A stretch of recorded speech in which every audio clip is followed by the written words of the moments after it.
Hi guys, welcome to our daily encounter. Today for our devotion, I'd like to share with you something that I shared with the gathering on Sunday in connection to Jesus' ministry in the book of Mark, in Mark chapter 9. In Mark chapter 9, we have a literal turning point in Jesus' ministry.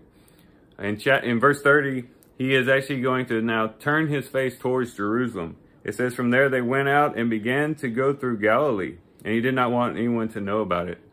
Now he's going through Galilee, not so much touring the towns and villages to give messages, to do healings and things like that. He's actually just making his way to Jerusalem. He'll go to Capernaum, he'll go south to Judea, Bethany, and then into Jerusalem where he'll be crucified.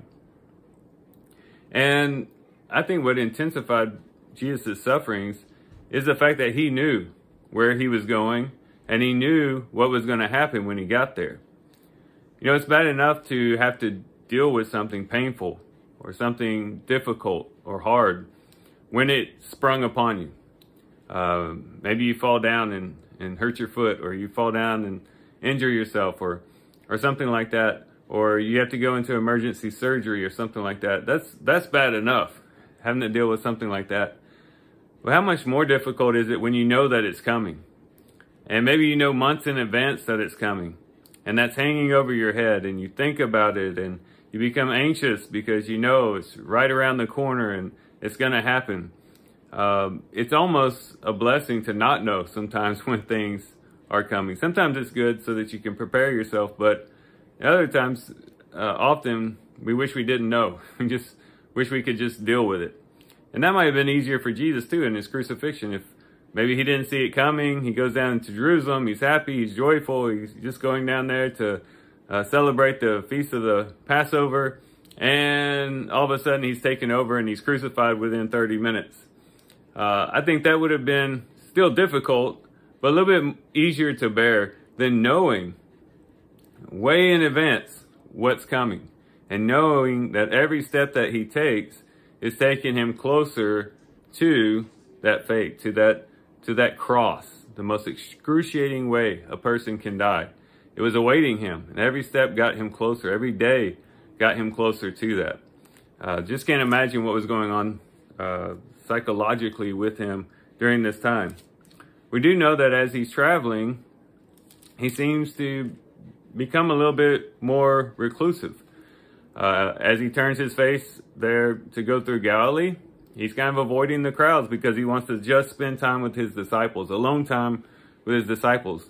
And we even find in chapter 10, later on, that he even kind of goes alone or goes off by himself to be alone. In chapter 10 and verse 32, it says, they were on the road going up to Jerusalem, and Jesus was walking on ahead of them, and they were amazed. And those who followed were fearful. You know, this isn't like Jesus. He's not one to go ahead of them and to be walking by himself. He's usually beside them, teaching them and spending time with them. And they knew something was up because Jesus is off by himself. And I can't help but think that it's because the cross was awaiting him. That was weighing on his mind, and he needed some alone time to process that. And all through this section in Mark, he continuously tells him, you know, this is what's going to happen. I'm going to be rejected. I'm going to be mistreated. I'm going to be crucified, but I'll be raised on the third day. He knew what was happening. But the amazing thing about this is that he still kept walking, and he still kept moving, and he still kept heading down to Jerusalem, even though he knew suffering was on the agenda. And to me, that's amazing. It's amazing to know that Jesus still, despite the anxiety, despite the weight of knowing what was happening, still, in obedience to his Father and out of love for us, continued down the journey to Jerusalem. How wonderful it is that he was willing to do that.